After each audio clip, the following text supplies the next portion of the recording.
The left back position is one of the most questionable departments at Manchester United. As we get advanced into the summer transfer window, the expectation is that Ineos indeed will put together the funds and buy someone. Luke Shaw, our first priority of a left back, last played in February. He is only going to be available for England at the Euros for the upcoming quarterfinal game against Switzerland. It's not even a given that he will start. Well, the reality is we need to stop pretending and sign a left back. Now, there are so many options, as always, that have been linked with Manchester United. There is a player who plays in England. There is one who plays in Spain, and another who seems to be all over the place. We are here to talk about all of them on the United Sport. As I've been promising you, I will drop a very well-researched video about the left-back department and who I think of the three players we are linked with should be the one we spend the cash on. My name is Webb. Like, share, and subscribe.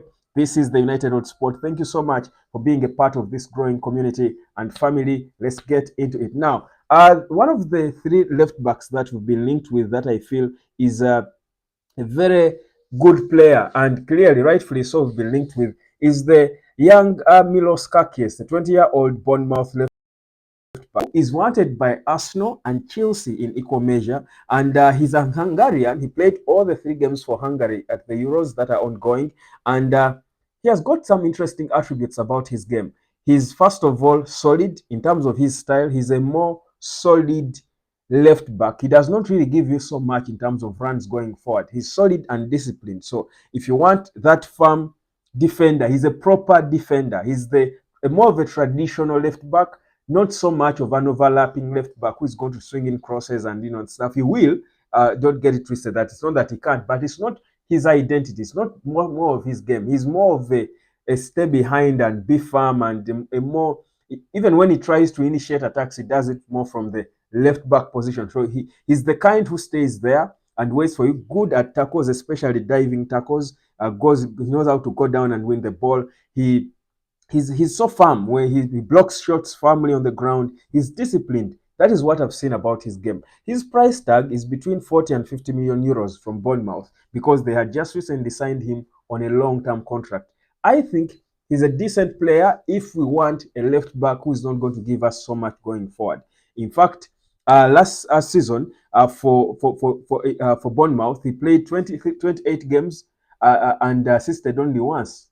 That's to show you how much he does not give you going forward, but he's so solid. He's a rock when it comes to defending. So I think I would rate him as number 3, honestly, on the list of 3. And that list, of course, you're going to know who else is there if you saw it in the thumbnail.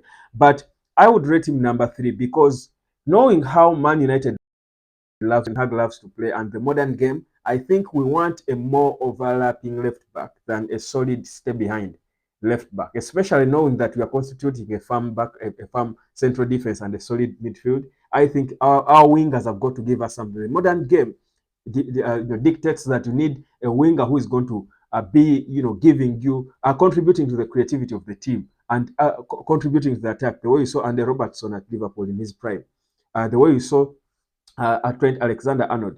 These wing backs need to be contributing something creatively going forward. That has been lacking at Man United. Diogo Dalot tried to do it on the right. He wasn't consistent.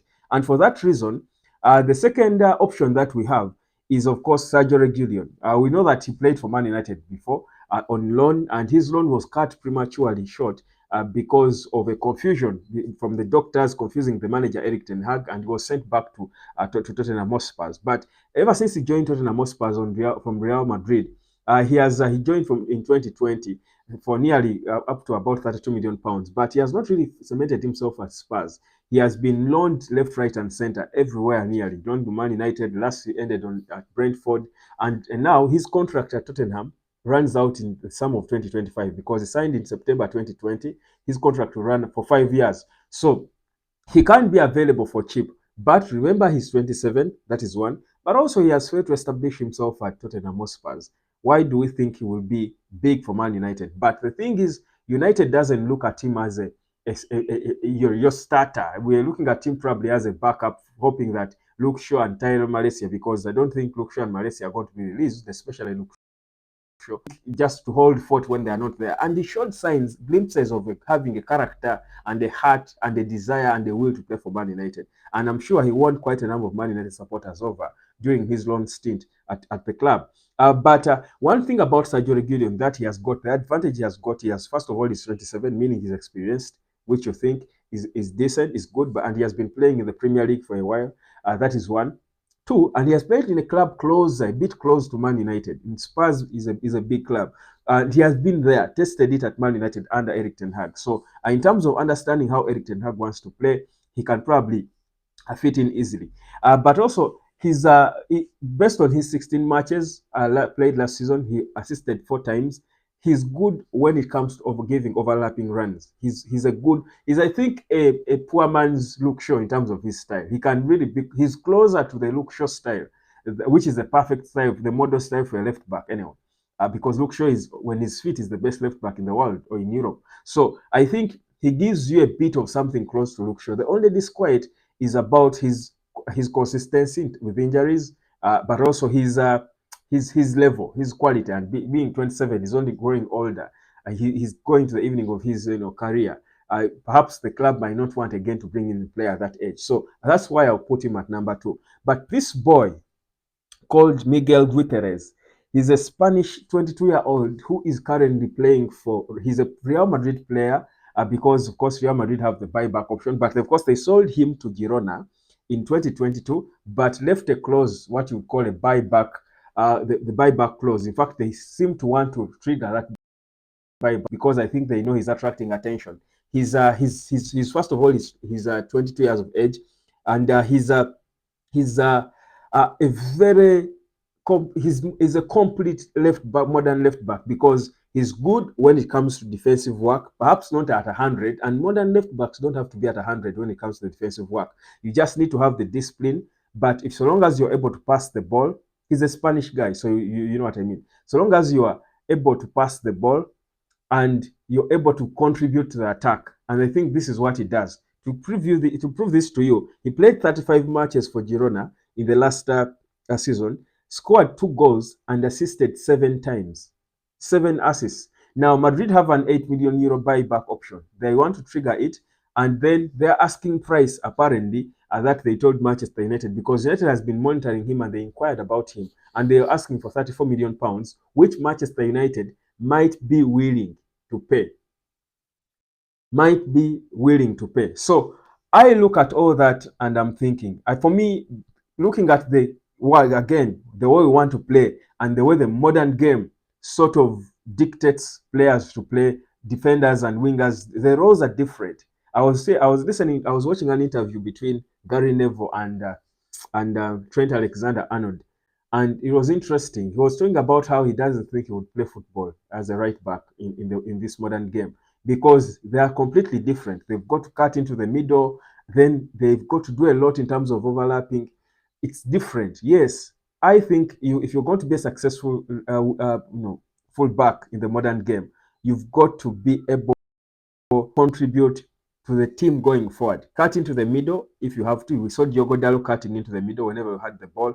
Add an extra body, because teams today want to play with at least four people in the middle at all times, especially when you have the ball. So you, as a fullback, you've got to be able to cut into the middle. Come when you have the ball, add numbers in the middle when you're called upon to, then drop back when you lose the ball, then overlap. So I think Gutierrez has that, and he's young. He's Spanish, feeling like giving you a feeling that he can fit well into the modern style that Erik ten Hag would love to play. So for me, if we look at the 3 options we are looking at, and like I said, he can be available for £34 million, which I think is good, considering that we've saved a lot of money on Mathis Delete. Because if we can get Delete and Zaxi for a combined £68 million, because they're both going for 34, we could be saving more than, because United themselves were hoping it would be a lot more than that. We could be saving a lot, about more than £30 million, which I think is enough, because the asking price for Real Madrid is 34. It can go down to 30, which I think would be, again, a good deal for a player who played 35 matches, scored 2 times and assisted 7 times, and is only 22. So for me, crucial department, the left back, I think of all the three we are being linked with, Milos, Kerkez, good, solid, but not so much going forward. That doesn't give you a good balance, because we need an exciting wing. We need wings, the wings, all our wings to be active and exciting and adding to the creativity. We lacked that a lot in the previous season. So I would be from good to best. Kerkez, Sergio Reguilon, because of his experience and tried and tested. But number one for me, the first priority is Miguel Gutierrez. My name is Webb. This is the United Hotspot. That is, of course, a bit of my 2 cents on the left back position, for which I believe United has got to sign. Nonetheless, just to remind you that I've been informed that Luke Shaw is most likely going to be fit and available for the Switzerland quarterfinal game for England. That will be the day after tomorrow. That's one. But also, we know that Tyrell Malaysia is trying to fight and work on himself to be able to return. But regardless, United has got to sign to start the preseason with a 100% fit left back. It is imperative. We've got to start on a full front, because remember, Eric Ten Hag's biggest problem has been struggling with an inconsistent backline. If we constitute a consistent backline, we are going to get off a good start. Have your left back in fit, train with them all throughout the preseason. Have your two centre backs train together throughout the preseason. Diogo Dalot is there on the right. The goalkeeper is there. Have your number 6. Trust you me, that's a firm foundation for a new exciting season for Manchester United. My name is Webb. Drop down a comment, like and share, and subscribe. I will be catching you later, fam.